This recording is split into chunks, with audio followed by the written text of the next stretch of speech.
This is Expedition Texas, the podcast, presented by Crazy Water.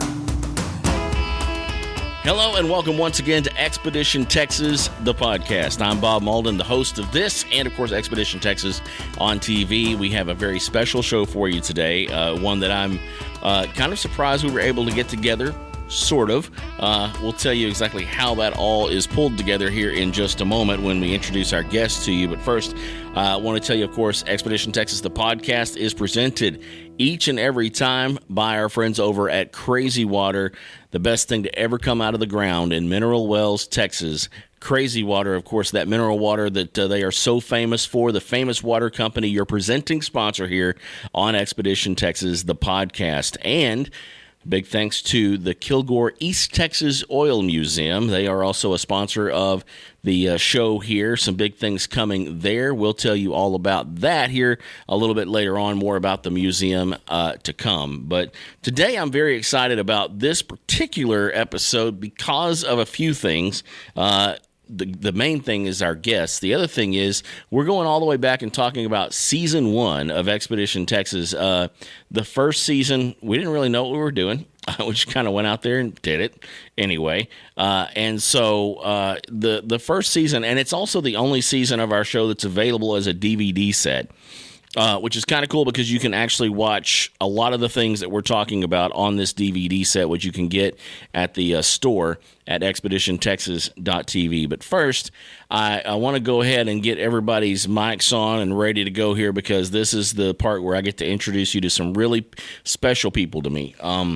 And the guy who's in studio with us today was a friend long before Expedition Texas started. We worked together in radio. We've done a lot together. But the first season of Expedition Texas was the first thing we really ever went out and traveled and did together. Folks, please welcome Joe Silva to the podcast. Hi, Joe. Hi. How are you? Good. We're going to talk in a little bit about how we made a cameraman out of Joe. Right. In the first season of the show. But also want to bring on someone who is very, very special to me. As well he should be because he's my son. Jacob Mauldin is joining us here via, what are we on, Google Meet now here? Yeah, something like that. Yeah, and we have him. You're in Austin, and tell us what you're doing in Austin. Well, I'm about a mile away from Circuit of the Americas. I'm going to be I'm going to be attending the Formula One race this weekend. Very cool, very cool. So by the time this is released, that race will be long over, and we'll already know the results. But at the time of this recording, he's down here, and this is a big. This is something you've been looking forward to for a couple of years now, right?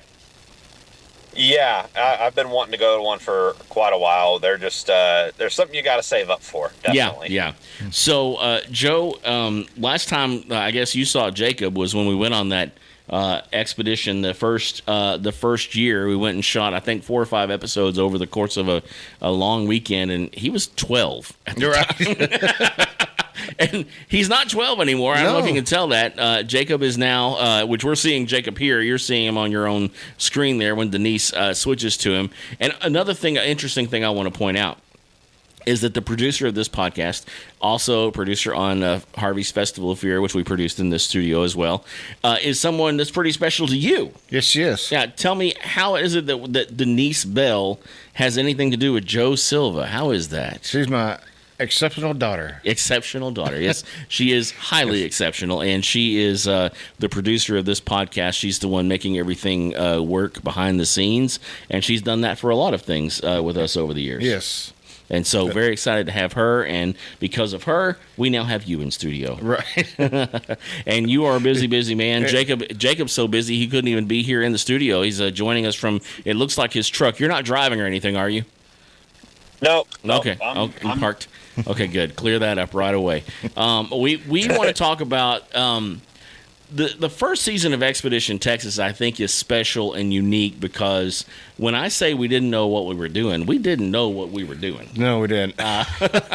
I came from a radio background. I had been in broadcasting at that point, probably 15 years or so, but it was all radio. Yeah. And I had dabbled in, like making some short films and things like that at the time, but nothing like a run and gun TV show. And if I had, it was with me running the camera. But what we were trying to do here was I was going to be in front of the camera, going out and guiding these shoots, these expeditions as we called them. Right. And basically the job for me was to find anybody who had a shoulder to pop a camera on and say, "Here, let's go. Can you hold this and point it this way?" And you fit the bill. I was at the right place at the right time. I think your business, you were installing satellites at the time. I think it had slowed down enough that you're like, "Yeah, I'll go on some road trips with you. Right. Give me the camera. Show me how to turn it on, and we'll do this." Right. And we did. Yes. And one of the big trips is actually featured in that first season DVD. We had an episode, and Denise and I were watching it a little bit ago and laughing at some of the fun we had on the road. Jacob was 12-year-old kid on the road with his dad and Joe and shooting Expedition Texas, and he was doing he had like our home video camera doing a behind the scenes episode, and there were some really fun, great stories from that first season on the air, and we're going to kind of dive into those here in just a little bit. But first, we're going to take a little break right now to tell you about the East Texas Oil Museum, and we'll be right back here after that on Expedition Texas, the podcast. Do you love history? Do you ever wonder about the way things were almost 100 years ago in East Texas? Visit the Kilgore College East Texas Oil Museum to learn about the men and women who lived during the East Texas oil boom of the 1930s. Step back in time and visit Boomtown, USA, the life-size diorama of a town booming in oil.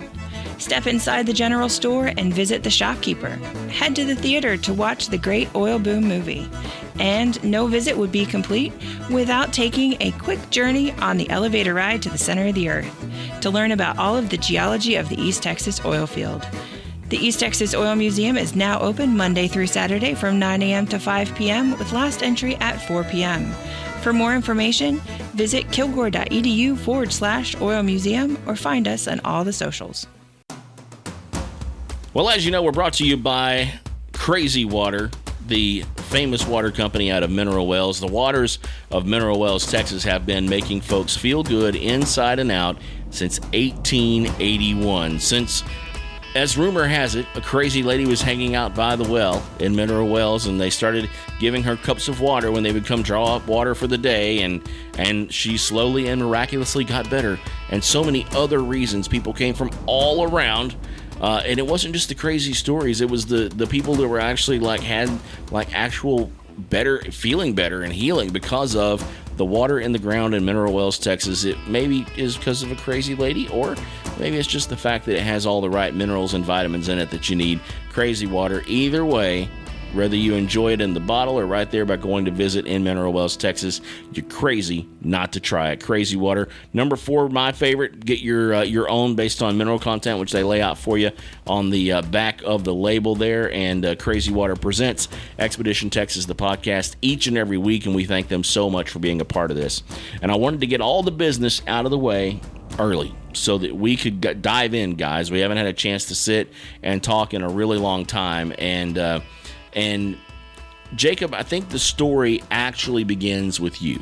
I don't know if you remember this or not. It's in the book, Expedition Texas Tales from the Road, where we would go on these hikes. You remember those? Tell me kind of your perspective on the hikes where this kind of the idea was first born.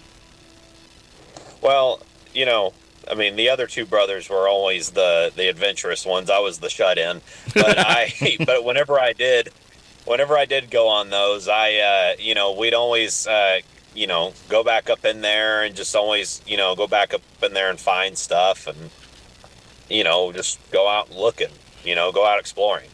There was a creek that we followed that was there by the house in Tyler, and the creek was what led, if you followed it all the way up, it led to the spillway at Bellwood Lake, and there was one particular time that you did come with us. We decided to make a day of it, and we followed that creek all the way to the spillway at Bellwood Lake, and we found. Remember when we found the abandoned picnic area? There was like a picnic park. Yeah, there's an area over on the public side of Bellwood Lake that has very old structures as well. But this was a part that was on the old Bellwood Lake Road that came out of Tyler that had been shut down probably for decades. It was worn out and pretty much gone, and it led right to this little picnic park that we had. There were like little fire pits and picnic tables under like tree branches and leaves, and you had to kind of dig to find it. But on the way back from that trip, we're thinking, the thought was, man, wouldn't it be cool if I could make a show about places like that, but like take somebody out there that could tell the story of it, but we go find it, the adventure of getting there, and so we got back to the house. All of us were tired and sweaty and covered in mud, and I shared this idea with my wife at the time, and she's like looking at the camera over there, and it's like, we'll do it. Okay, cool. We don't have anything else to do. Let's go do that. So, but I have a picture that I wanted to put in the book, Jacob, but they wouldn't use it because it was too small. It had been taken on a BlackBerry to show you how far back that was, of you at the spillway at Bellwood Lake. And I love that picture because that was the adventure where the idea was born. That was the hike. And so not too long after that, we decided to pack up and go for that first trip. And Jacob took the home video camera, which I think recorded on little mini CDs. DVDs, right? It was like the little discs. Right. And we had a stack of those, and it would only hold like 15 minutes. And so he can only, it's like, okay, be frugal with this stuff. But we gave him that. So like on the DVD set, on the 10th episode, a lot of it is stuff that Jacob shot at 12 of us going out. And so you get kind of this behind the scenes of what the adventure was like. And we were watching it before this started, and it's a little bit all over the place the way that I put it together back then, but I'd like to kind of start at the beginning, Joe. I think the first episode that we shot together was the Van Zandt County Jail, if I'm not mistaken, atop the Van Zandt County Courthouse. You remember going up and doing that? Yes. We were Sheriff Pat Burnett at the time. Right. And we went up there and shot it, and at the time, the show was called Expedition East Texas. Because, I forgot about that. Yeah, it was only going to be an East Texas show. Right. It was going to be airing on a local channel. We had the channel already, agreed to take the show, and great guy named John Gaston was the first one that believed in it and let us have some airtime on a Sunday afternoon. On KCEB was the station, and it was exciting because it's like, okay, we got the show. We're going to go really do this thing. And then a network, it was not a big network by any stretch of the imagination, called Legacy TV at the time.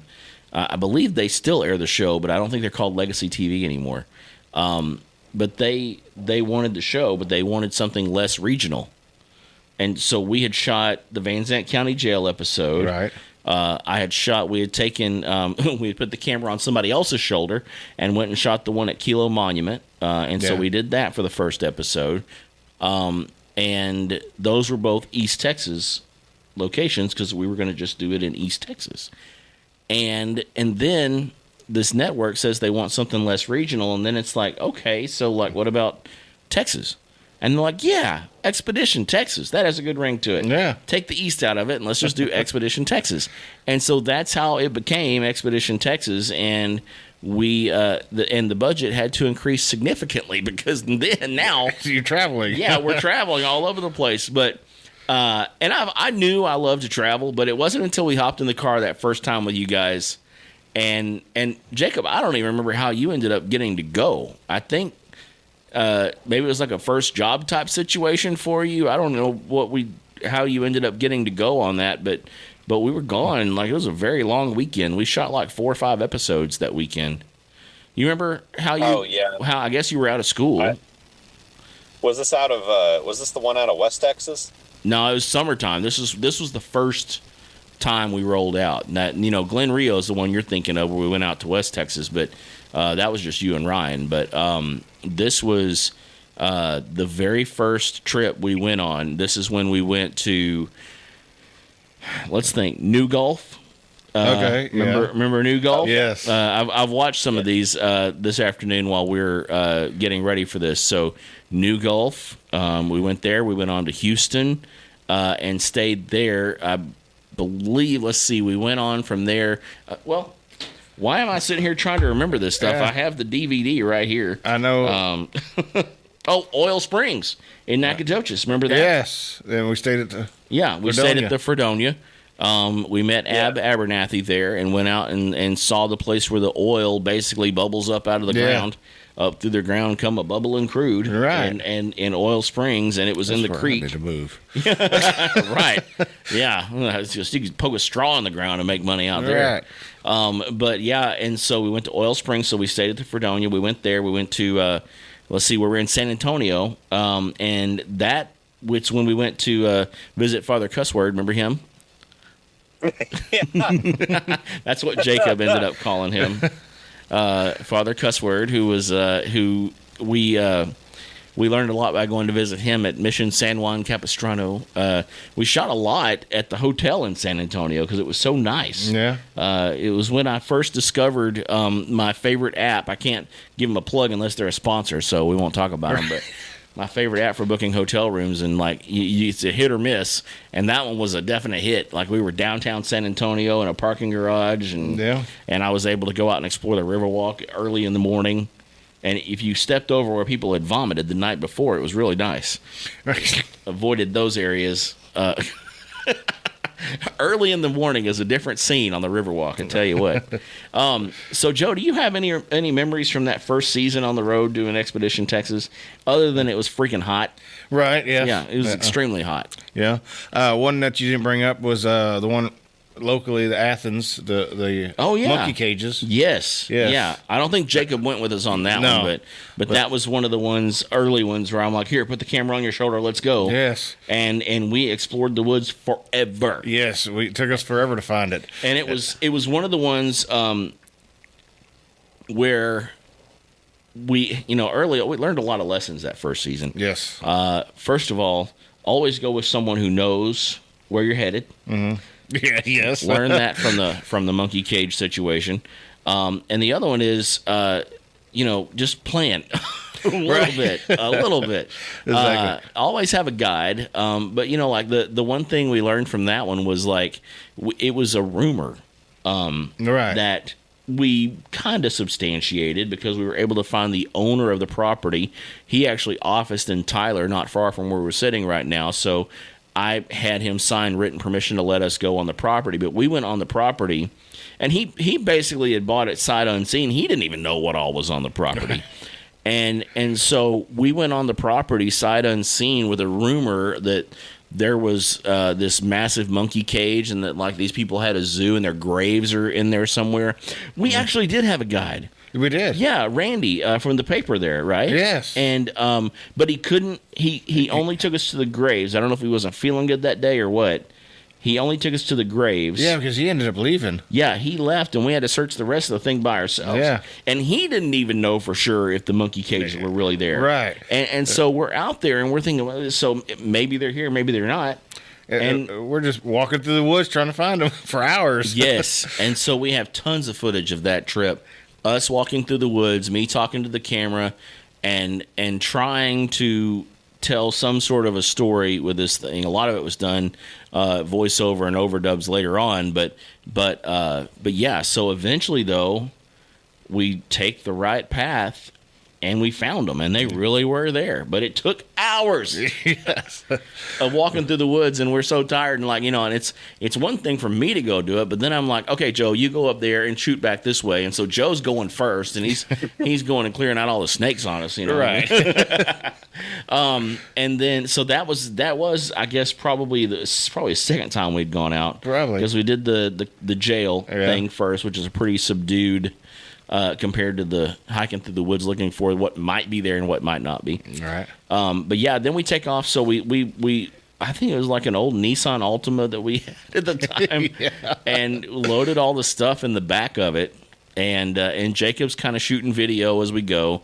There was something that happened though, and I think it was on the road in Houston, where when we were doing the behind the scenes episode, and I think he knows where I'm going with this. He's already starting to crack a smile. There was something that happened on the road, and we had an interview with Jacob trying to tell about it, and he got so tickled in that interview that he couldn't even finish talking. And it was something you did, Joe. What was it, Jacob? Do you remember? Well, 12 years later, they're finally going to get an answer to that story. Okay, yeah, I would love to know.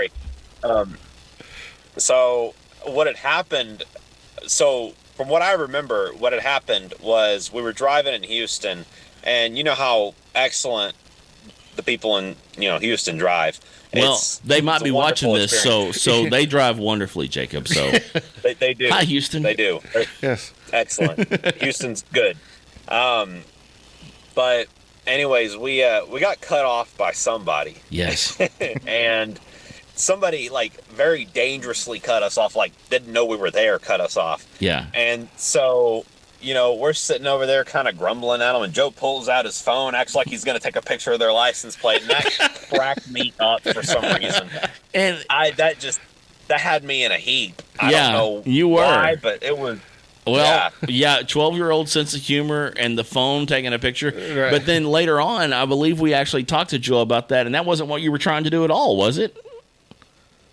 And Joe's like, that was 12 years ago, Bob. Why are you asking me this question?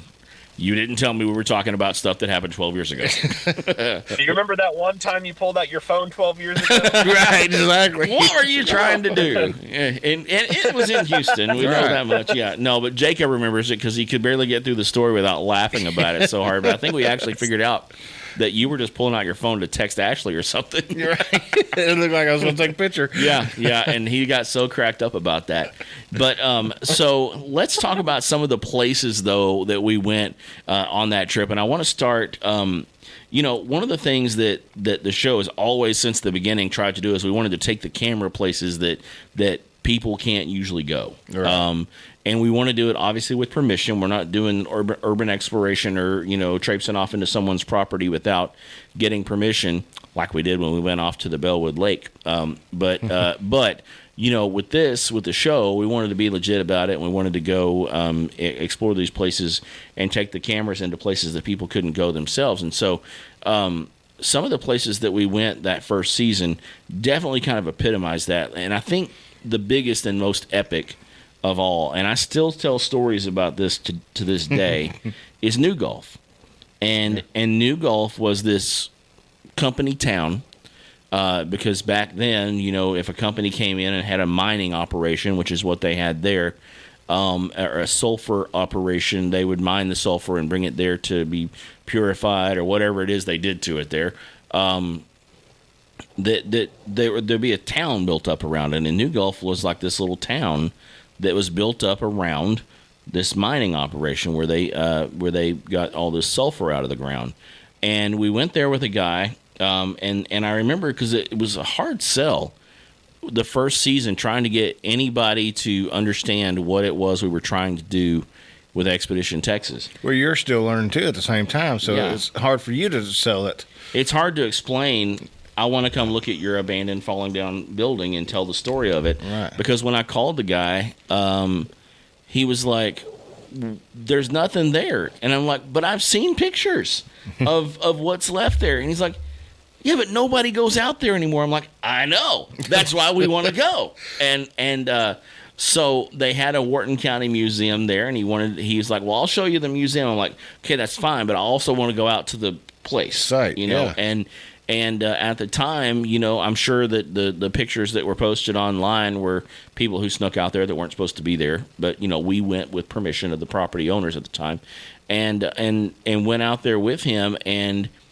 that's when it clicked for him. And it really clicked for us because he worked out there. Right. And that is where he made his living and made his life. He was like, I think it might have been in accounting or HR or something like that. But he knew the place, the entire place, so well. And that's a pretty cool thing. Kind of talk about your memories of going through the new Gulf sulfur operation. Yeah, besides the stacks, checking out the stacks, I guess they're called the smoke stacks, I guess. Yeah. But they had never been used. Yeah. and the buildings, and some of the stuff was still there. That's history right there. It was like they just got up and left work one day and said, okay, I'll be back tomorrow, but they didn't come back. Right. We found out that they had a school, for everybody's kids that worked, the parents' kids that worked there, and even had a bus stop. Yeah. It was a functional town. Yeah. And I think probably one of my favorite things about it was the lab.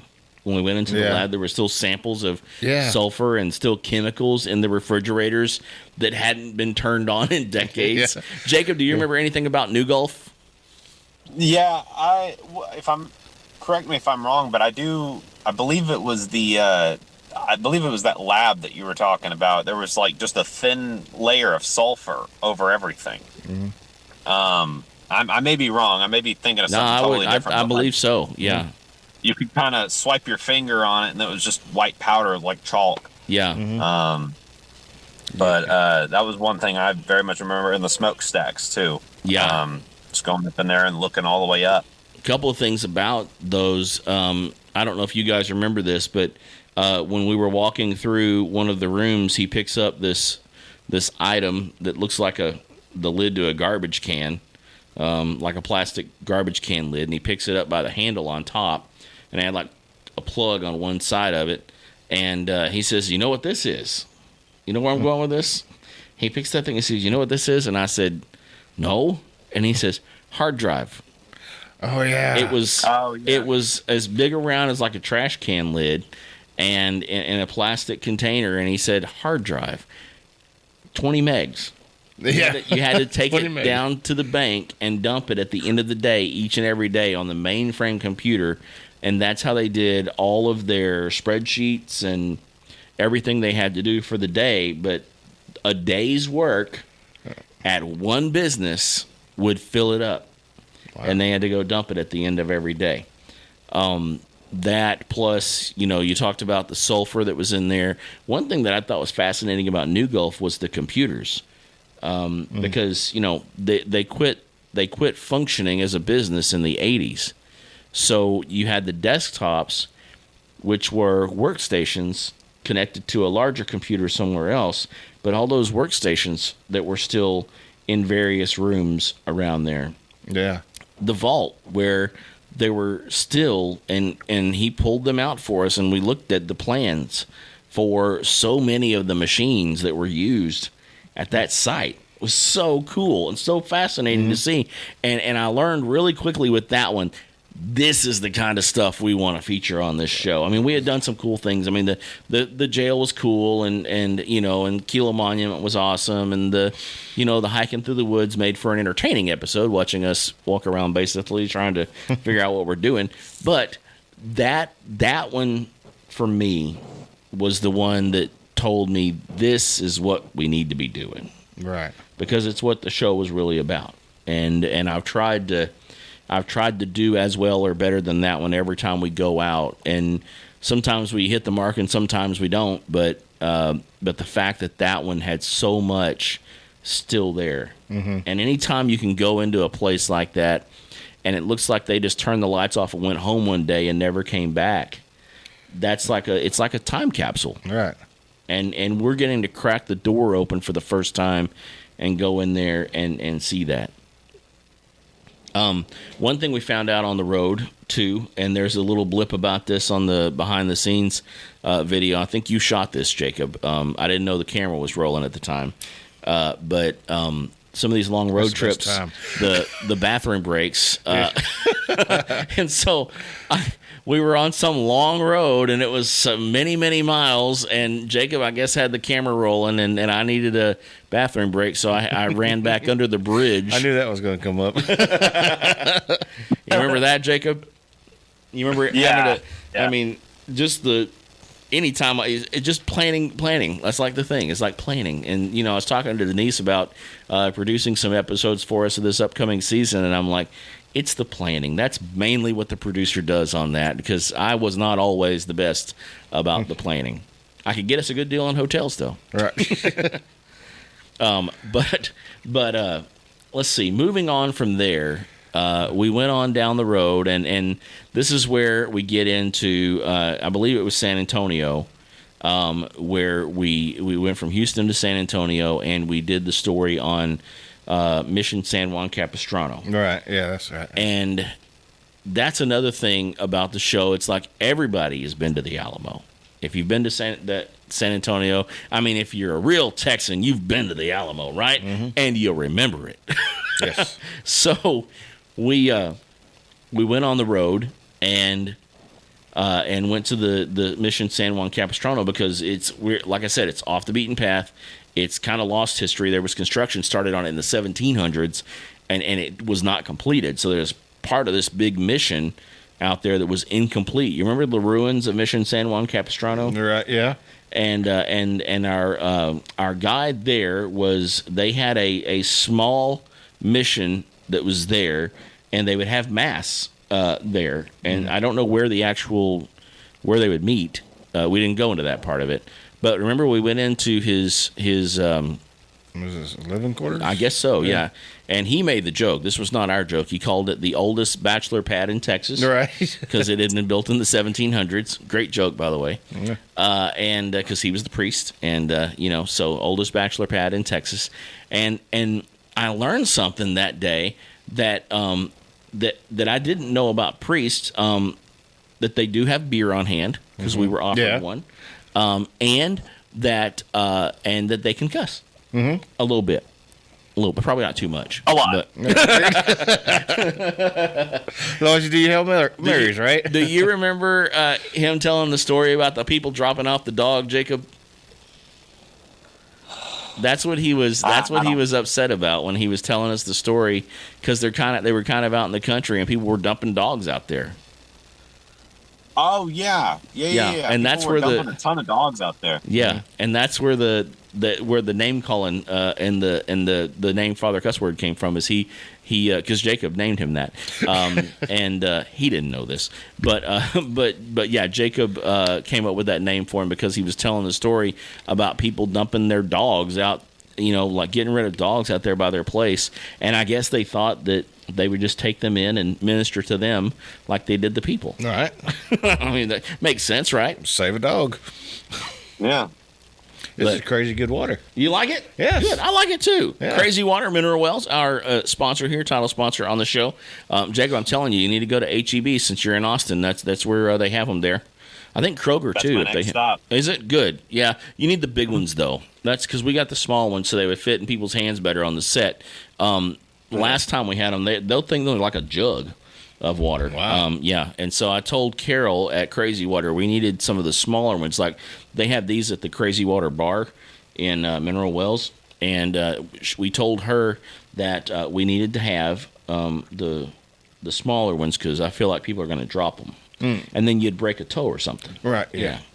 And so, yeah, but they will probably only have the large ones at HEB, Jacob. All righty. Okay. Okay, sorry. Yeah. Didn't mean to interrupt you. That's all right. That's all right. That's a good thought. Gives me another chance to plug the sponsor there, There you go.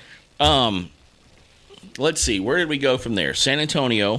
We did the Mission San Juan Capistrano, but that's not all. We didn't just go two places. We went to Mission San Juan Capistrano. We also, did you go do Stone Point with me, the original one? We went into the blacksmith shop, or was that somebody else? That was outside of Canton. Right. I don't think I made that one. Okay. That wasn't the same day we did the sheriff's. Oh, it might have been. It was like a blacksmith shop out in the middle of a field. Yes. And there was a buzzard in there. Right. Yes. Okay, so that was you. So it's hard to remember who did these because some of these we've gone back to. Like we did a 10th episode or 10th anniversary season 2 years ago when it was the 10th anniversary of the show. And we went back to some of the places we went in the first season. So we went back to New Gulf. But the guy that was the guide this time could not get us into the buildings. So we just went to like the school. Okay. We got ran off. They thought we were terrorists. And and we went to we went to the museum again, did a new interview, but basically we just showed a lot of footage from the first time and then showed what it looked like now, which we couldn't show the buildings, which was the whole idea. Right. So that one was kind of a fail. But we went back to Stone Point, saw that place. We didn't go to the jail, didn't do that because, I mean, it's basically storage up there. It was that when we went there before. So we went back to some of the places that we visited. We did not go to Mission San Juan Capistrano, and part of the reason is that one didn't air originally in the first season. It aired in like season 3, I think, and it's not on the DVD with Father Cussword because we couldn't air it the first season because, again, we were new, we were still learning, and the camera was switched to the wrong setting for doing an HD TV show. Oh. We weren't in HD at that time, but instead of the 16:9, widescreen format, we had hit a button on the camera and it changed it to 4:3, and so I didn't use it for the longest time, but I was like so good, and I wanted to use it somehow, so I ended up putting like a letterbox thing on it and used it in I think the 3rd season or whatever. But do y'all remember where we went after that? We did New Golf. We did. I mean, we went a bunch of places. We did a whole season on this thing, right? Was that the weekend also that we did the Chainsaw Massacre? Yes. Oh, yes. Of course. Yeah. Because that was the first time y'all appeared on the show because it was episode 4. I wanted to watch that one before we got started. Yes, the Texas Chainsaw Massacre. We swung back up to Austin. We did revisit that during the 10th anniversary season. So, yes, the filming locations for Texas Chainsaw Massacre, the original 1974 Tobe Hooper film, which celebrates 50, is it 50 or 60 years? I can't, math is not my thing. Anyway. Yeah, I think it was 70, so 50 years that thing has been around. But anyway, we went there we met Tim Harden, who was like Texas Chainsaw Massacre expert. Yes. Remember him? Uh-huh. And he took us to Quick Hill, which was where the original house was located. The road was mostly still there. And we went up the hill and saw where things happened. The big scene where Leatherface is swinging the chainsaw around at the end. And what's crazy is you would think that that's right down the hill from the gas station or right up the hill from the gas station. But the gas station is actually in Bastrop. The house was in Round Rock. The gas station was in Bastrop, a good drive away. And then we visited both of those places, and then we went to the cemetery, which I went to that cemetery about a week ago. The cemetery is called, now I'm going to forget it. Oh boy, it's gone. It has totally slipped my mind. Anyway, the cemetery is in Leander. And I went and did a Spotlight City story on Leander, and I went right to the spot where you guys are standing at the end of the episode. Jacob's holding the microphone like he was the audio guy. Right. We wore clip-on mics, but we needed a job for Jacob so he could be on camera. So he was holding a microphone on a pole. It wasn't active. It wasn't what we really did, but we needed a job for Jacob. And then we had you holding the camera, and I used the other camera and got a shot of you guys as I got out and looked at where the spot was in the cemetery, and then jumped in the car and drove off with you guys standing there and you saying, "Do you think you'll come back?" Right. And then Jacob makes a face and it fades to black. So that was kind of a fun way to end. That ended up being like our Halloween episode that year. Right. You remember doing the Texas Chainsaw Massacre? Oh yeah, and because they had turned the house. I think they've torn it down or something now because they moved it. But before then, whenever we went, they turned it into a restaurant. Yeah, no, when we went, it was a restaurant. They had moved the house. I guess they cut it in half. Yeah, it was in Kingsland, Texas, and was a restaurant. And at that time, when we went back a couple of years ago, it's still a restaurant and a very good restaurant. And so we ate in the room where all the chicken feathers were on the ground. In the movie. I hope they cleaned them up by then. They did, yes. It was much cleaner, much nicer. There were no human bones about. It was very nice. So we did. We actually went to the house, too. I forgot about that. We went totally, which Kingsland is no short trip either. No. They drug that house a long ways. Yes. But we had a chance to go, and we did go to Bastrop and drive by the gas station. But since then, Well, speaking of, earlier you're talking about, bathroom break. Well, we had to take one there too. did we? Yeah, we did. Where did we go? Out behind the place? Yeah. Oh, I didn't know that. I forgot about that. But we, so there now, Like a museum somebody now. came and opened up, basically put a memorabilia shop in there, and they also serve barbecue there, which is fantastic because that's what they did in the movie. And they have a replica, or not replica, it is that model van, that color of the van that they drove in Texas Chainsaw Massacre, out behind the place. And you can stay on the property in these tiny house rooms that are back there. And so you can actually like camp out at the gas station. They call it the Texas gas station. They can't use as much of the chainsaw imagery anymore to promote it because of whoever owns the film now was like, I don't think you can do that. Right. Whatever. I mean, it is the location. But yeah, so that place is actually preserved. The house is preserved. The only sad thing about it, and we knew this was happening, it was happening when we were there 12 years ago. But Quick Hill in Round Rock was an original farm to market road that was the only road in the area at the time. And then, remember, we had to enter a gate to get up that road. But Yeah. you could, at that time, you could still see the stripes in the road. And it was grass it was coming faded, up the road. but you You still could see it. tell that it was a farm to market road at one point. A 2-lane divided, by a line road. And you could clearly see your way to the top of it. But there was nearby construction, like, obviously the massive loop that they just chopped off the end of the hill. That's where the loop went in. And all that infrastructure that was involved in that, but the lot where the house was still there. There were still like pipes sticking out of the ground where the hot water heater was, and different things like that. So there were remnants and things there where you could see where the house was. Yeah, because I remember when we was there, he was talking about the construction was going to take some of that hill away. Mm-hmm. Well, it did. When we went back, we went up. We had Tim Harden again. Okay. We met up with Tim again 10 years later and went up that hill. It was hard to even find the road now. There were patches, like little areas, a couple feet here and there, where you could still see what looked like asphalt on the ground, but it was completely grown over.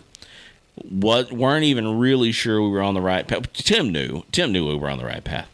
But we went up, and as you get further up the hill, there's this big fence, construction fence, where they've almost cut off part of the road. At the top of it, the road is gone, and you cannot get onto the lot where, in fact, the lot where the house was is gone. They've built apartments right there. They're building more right there, and I doubt very seriously that Quick Hill and that little bit of the farm to market road that's there will be there much longer, because that is all in development now. Right. I mean, massive amounts of development. I mean, it's valuable property. Yeah. To be anywhere near, I mean, it's right off of I-35. It's immediately off of that loop now, which I can't remember which loop that is. I think it's whatever it is. There's a big loop that is in Round Rock that comes off of I-35 right there, and it's just huge. You just went right through there, Jacob. You could have probably swung by and saw it. Oh, boy, I went through Bastrop, too. Oh, you Seen did? the gas station. Did you go Yeah. get some You did? barbecue?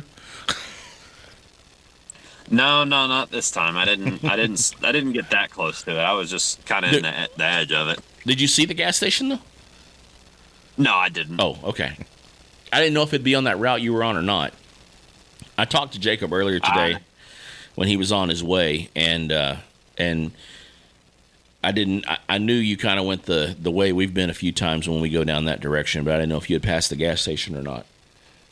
It'd be Yeah, cool I may if you have did. to try and go that way whenever I leave. Yeah. Well, you can go by there. Maybe get you some chainsaw stuff while you're There you go. in there. Go by the gas station Yeah. if it's open. Get you some barbecue. The barbecue is really good, Yeah. by the way. Is So it? it's definitely worth the trip if they're still doing it. Cool. But yeah, I love that place, and they host a horror themed conference each year. The people that own the Texas gas station run that conference each year, and it's really awesome. Okay, I've got a call for a bogey here. Denise, where are we in time? How long have we been doing this? Do we know how long we've been going? The computer should tell you. This one was about 38, and So- I think the last one was maybe about 10, 15. Oh, okay, so we're doing good on time. Yeah. We're right in there. That was Denise, by the way, Joe's daughter. That's Denise Bell, who is Joe's daughter, who has been she didn't work for me till after you did, Joe. Right. It's like, well, if I can't have Joe, I'm just going to have Denise working for me then. There you go. And we did a few other things. The one thing that we did that wasn't season 1 is we went, I think it was season 3, and filmed at the Baker Hotel. Yes. And that ended up being 2 episodes. But to me, it did not have, for some reason, it just did, that episode, even though it was pretty massive and awesome, just didn't have, I don't know if we were tired or what the deal was. It didn't have the quality of the first episode, first season stuff. So I guess the question is, which Baker Hotel? One in Mineral Wells? Oh, you or went the to one in Colorado City. Colorado City. Okay. So, Jacob, were you at the Baker Hotel in Colorado City? Because he did both. Yeah. I think I was at the one at Colorado Yes, City. you were. I'm totally forgetting 2 episodes. That Jacob, and it's in the bloopers on there, where our guide kept saying, "You're going to have to buy him a shake or something." This is ridiculous because there's a whole sequence in that. It happened when we were at Kingsland. It happened when we were on the side of the mountain. It happened when there were so many times on that. And then I'm like, "Is Jacob in your shot? Is Jacob in your shot? Is Jacob in your shot?" Like I was at, and it's like I edited those all together for that because in. I forgot all about that West Texas run. You're right. That part of West Texas was we went out there to see the Indian oven, which was the where the tribes would have they cooked inside this rock that had like a cave, and they cooked in there, and it had like a natural smokestack out the back that just had been carved by water or whatever over time. That's where we were walking out through the field, and hit the old cowboy that led us out there. He said, "Watch out for rattlesnakes." Yep. And I'm like, okay. And there's a great shot in the bloopers of you trying to film us walking, and Jacob gets in the shot, but he kind of ducks, like he's trying to get out of the shot, but not really. He's like he kind of backs up a little bit, but then we move, and so you keep the shot on him, and he's like trying to duck and go backwards. It was almost like camera limbo. And so but then we're walking along, and apparently there's these plants in that part of Texas where they grow these seed pods. And at this point in the summer, the seed pods were dried out, and so when you bump up against the plant, it rattles and sounds just like a rattlesnake. Mm-hmm. And so here we are. Watch out for rattlesnakes, and I'm walking along, and I hear that, and I'm jumped nearly 3 feet in the air. Right. Yeah, and so I think that ended up in the show. We also went out to the 7 Wells, which was the springs underground and it was at the bottom of a lake. But there were these 7 wells, and they were like these grinding holes that Native Americans had carved into the ground before the lake came in, and then the lake was dry again, so we were able to go out and see those. That's where she kept saying that Jacob deserved a milkshake, because I kept saying make sure he's out of the shot, make sure he's out of the shot. So we had him stuffed in a cave somewhere out there so he wouldn't be in the shot. And then the Baker Hotel in Colorado City was the first place we went with her. Her name was Amy. Yeah. And this is where I learned, and that was a quickly changed. I wore cowboy boots on that trip. Bad idea. Bad idea. Especially when you climb to the roof. Yes, and so we go out on the roof, and there's this rickety ladder that's leaned up on the top part of the fire escape of this very abandoned building. Very. And leaned up atop the building on the fire escape, and it's just kind of leaning there. And the top of it sort of hanging off on the top of the building and rattling and all this. I'm still not sure if it was even secure. It wasn't. It was just sitting kind of leaning against the bottom rail, and Joe's like, "I'm out." And so Joe did not come out the window onto the fire escape. I don't blame you. We were not insured. And so Joe stayed, very wise. His wife is in there listening right now. He was very wise and stayed off of the scary fire escape, if you can hear me in there. And so he didn't come out there with us, and I went up, but she did. And I had to keep up with her. Yeah. I mean, she climbed the thing like it was nobody's business, and I'm going up it like, oh. And so I get up to the top of the thing, I reach over the side of the building, and Joe hands the camera up out of the window, and that's how we got the footage from the top of it. So like I held it when she was talking, had her hold the camera when I was talking, and then coming back down, I gave Joe the camera to film me coming down the ladder, and then just reversed it for the opening part where I'm going up. I reversed the footage so it looks like I'm climbing, but if you look very carefully in the background, there's some birds flying backwards. No, so that's to watch that. yeah, it's on DVD. Yeah, you can watch it anytime. There's the backwards flying birds. That's how you can tell that scene was reversed. Plus, my shirt kind of does this weird like backwards flip up thing with the wind too. But the Colorado City Baker Hotel, that was in the first season, so we did all of those too. Do you remember that Indian oven, Jacob, up on the mountain with the big cowboy fella? Yeah, I do remember that. I may be remembering something different, but I believe I do remember, because there was there was like little spots where like there was just puddles of water, and there was like filled with snakes. Yes, that was at the Seven Wells. Because there were all those natural wells in the ground. That's what formed the lake. But then when the lake receded, it like receded back into this, and then like it was just like there were like these holes, and they were just full of snakes. Remember the snakes all down in there? We got a good shot of them that ended up in the show. But yeah, and I'm like, are any of them up here? And trying to watch out. But then Amy knew all about those. I think we lost Jacob. She knew all about those. He might can join again. If not, that's okay. She knew all about those grinding holes that you could dig them out, and that was where they would grind up like corn for their flour and things like that. Right. In there. So yeah, she's very knowledgeable. She was extremely, and she's still out that way somewhere. We were going to come back and we were going to do a story out there at some point.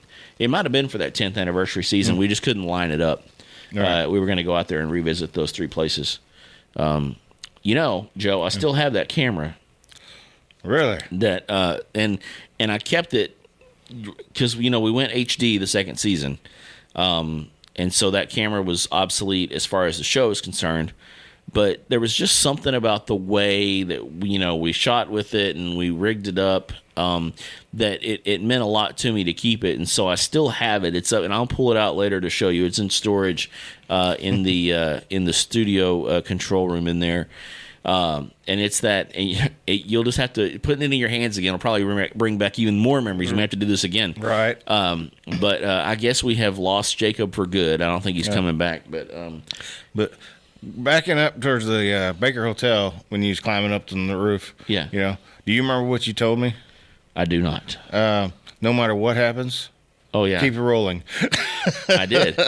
And that's been the rule on the show ever since. Yeah. It's always been the rule. Like if something happens to me, get the shot first. Yes. Then call 911. And then call 911. All right. Yeah. We'll worry about the ambulances later. Let's get the shot and that's dedication. I mean, if it's salvageable and we can make a show out of it, I mean, come on. Wouldn't that be ratings? The host that would be the season finale. Be the series finale. Right.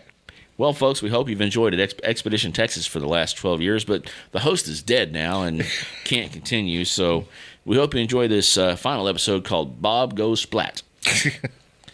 But, yeah, there's been a couple of times. That was one of the first times I was worried about going splat. Yes. There's been other times that we go, like, walking out across the floor and we hear it crumbling underneath us. And you've missed a lot of fun, Joe. I mean, we had a lot of fun that first season. We did. I mean, it was work. Yeah. I think you would agree, right? I had fun. The pay's a little better these days, too. Oh, okay. Yeah, it's improved slightly. Not much, but the pay's a little better. But, it would be so fun to go on another adventure sometime. If you're ever down with it, we should just head out and go. Yeah. I won't make you shoot anything. You can just come along for the ride. Oh, okay. I'll be glad to see you. you. Be fun. Yeah. But anyway, get some practice of getting the headshots, and yeah, Yeah. I mean, since then I critique television. Yeah. You missed the top part of his head. Right. Well, you have the inside knowledge now, right? Right. And but yeah, and that's the cool thing is like that season meant so much to me, and I love the fact that it's preserved and people can get a DVD and watch it still. It was originally on the YouTube channel, but we changed up how. Back then, we would put the shows on the YouTube channel as the segments that we would send TV stations, and it was a mess. You'd start watching one and you couldn't finish it because you couldn't find the other three segments, And so we took that down and changed up how the shows are now on as full episodes. But I think the oldest season on there is season 7. And so that's like the first 6 are just like I know where they are, but right. Nobody else can watch them. But the first season though is on this DVD set, which we still have. I think we have like 8 in stock still, unless you want one. No. Oops, I just dropped that one. So 7. We have 7 in stock now, unless you want one, and then it'll be 6. Oh, okay. That one might be salvageable. I'm not sure. All right. Well, I hate that Jacob had to cut out early. I think he knocked his phone off of his steering wheel in his truck, and I think he lost the connection when he did. So, we're gonna. He's more excited about the race tomorrow anyway. So he's going to be going to see that. But it's cool to have you guys in here, and the stories from it's a long time ago, and the only reason I remember them so well is just because I get to be reminded of them all the time when I see them, right? And when I pass these places. And has that happened to you as you drive around? I know you travel a lot for your work, right? Where you'll see something that we've been through, and like we went there. Right? Yeah, I have. What are some? Have you seen? Is there anything that you've seen of our travels lately? Well, in Galveston, yeah, the beer company, Falstaff. Yes, that was one of those early episodes. Was Jacob on that one with us? I don't think so. Was that the first? That might have been that first trip, though. Right. I don't know.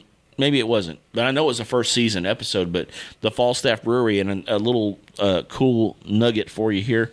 Behind you is a shelf, and those of you who watch the video can see this, but if not, you've seen it in past episodes. There's a shelf where we have some Falstaff commemorative cans that came out in 1974 or 1976. They were sesquicentennial commemorative cans that came out of that Falstaff Brewery that we went to in Galveston. Okay. We went back there for the revisited as well, but the Falstaff cans there came out of that brewery. They were my grandfather's. He had a collection of a few random things, and those commemorative cans still had the beer in them. Wow. They'd never been opened since 1976. And so, and then there are other Falstaff bottles up there that are imprinted with Falstaff bottles that are Falstaff logo that we found in the trash pile at the Chicken Ranch in LaGrange. Oh, wow. The the Chicken Ranch, yes. right? Well, you probably don't know the Chicken Ranch, but you know about it, right? Yeah. But yeah, so those were listening. those were in the trash pile at the Chicken Ranch in LaGrange. So wow. A couple of Falstaff, things to remember up there. Yeah. Wow. Yeah. So yeah, I think that might have been, if it wasn't the same trip, it was one shortly after. Right. That we went and toured that Falstaff Brewery. We went back there and they are like totally rebuilding the place. Wow. They have replaced a lot of the bones of it, like the rotted steel structures that were throughout it. They're remember how the floors didn't quite, from the old part and the new part, didn't quite match up? Right. They're fixing all of that, and it's going to be, at some point when they get it finished, it's a massive project, a luxury like hotel. Okay. Where there's going to be rooms where you still have like the beams through them and all this. They filled in, remember the massive holes in the floor where the big brew kettles were? They right. filled all that in. There's going to be very little of it that looks like a brewery, but they've dedicated a part of the back of it to where they're going to actually have a brewery in there that is doing like a local craft beer, sort of akin to like the original formula for the Galveston brewery that was there in the 1800s. Okay. So that it's going to serve that purpose still a little bit. The original area up front where they had all the fermenting kettles that had been stolen before we got there because they were copper. That area has now become air-conditioned indoor self-storage. So, yeah. And it's nice and AC and multiple floors of storage now. And they've turned the warehouse area into parking for the folks that go covered parking, indoor parking for people that go on cruises, which the cruise ships dock right over there by it. So another place that we forgot to talk about was that Galveston Brewery. Very cool place. Yes. Yeah. Lots of fun, lots of adventures that this guy and I had now 12 years ago on the road in the season that kind of gave birth to everything that is Expedition Texas now, and somebody I really, really enjoyed spending time on the road with. I enjoy spending time with you as well. We had fun, and I think about it all the time. Yeah, and it's great to kind of reminisce. And sorry we lost Jacob here because he was part of all that in that first season. So it's fun to get to have my kid on the road, but have him around somebody that I thought so much of too. Have him be around you, and y'all kind of became buds on that trip as well. Exactly. And one show that y'all did, and this is kind of real close to home. I was hoping Jacob would still be on with this, but one episode I remember is what y'all did was like a bridge in your grandfather's backyard or something like that. That was the first season, and it was that same season, one of the first episodes where we went out to which on this side behind me is his models that he built of his home at Cuthand that he showed us in that episode. So there's little things around on the set that are all part of the show, and that's why they're here in the background on the set for the podcast. But yeah, that was something, and that was in Cuthand near where he lived in Bogota. He's passed since then, and when he did, I was able to that was my thing that I got from him was that curio that had the original Mauldin homestead in Cuthand, his model of it that he made there, and so many stories that we were told down through the years growing up around him. That was a first season episode, but it all took place at that that area of Texas, that area in Red River County called Cuthand. Okay. So yeah, just lots of fun memories, Joe, just connected to not only like our time on the road, but just like family gets kind of woven into that, doesn't it? I mean, like it does. Me and my kid, and now your daughter Denise is helping me on the show, and so the next generation maybe will take this thing and run with it, Exactly. At some point. Yes. I'm not ready to relinquish just yet. There you go. I have a lot more I want to see. We've got some cool places in this current season of Expedition Texas that we haven't gotten to go yet. It was like we had it planned and then somebody got sick or whatever, and we couldn't finish, and so we'll go again the next time. And there's still lots of cool places that we want to go. Yeah. You know of any? You see anything good while you've been out there on the road? It's been a while, but yeah, I used to text you all the time and say, hey, if you don't place over here, there's probably some of them that we've gone to because it's like, if you're out there though and you've got a suggestion, we've got a place on the website where we want people to tell us. Of course, people send us messages on Facebook all the time about places we should go visit. People will comment on other episodes. Well, if you like that, you're going to love this, and and so that's really how we get a lot of the stories.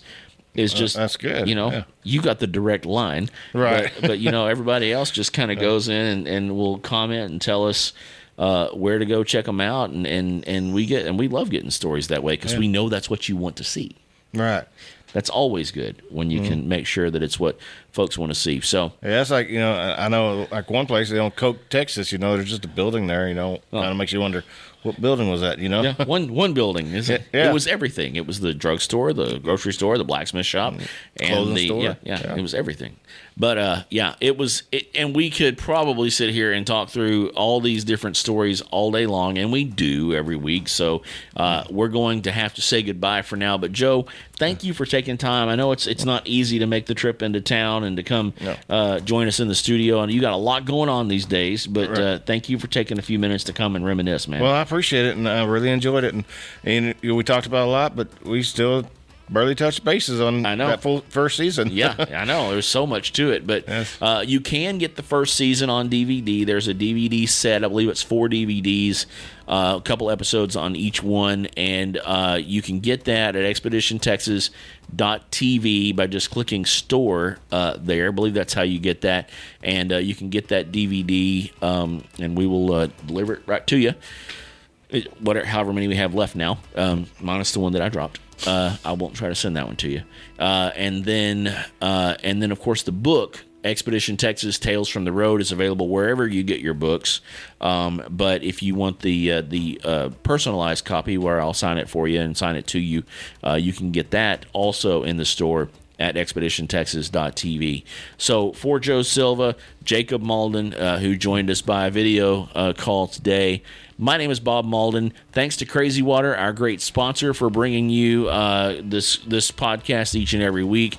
Also sponsoring the show is the East Texas Oil Museum at Kilgore College. Thanks to Olivia and everyone out there for helping out. And it's just been a great time. Looking forward to visiting with you next week, and we'll see you next time right here on Expedition Texas, the podcast. Bye, everybody.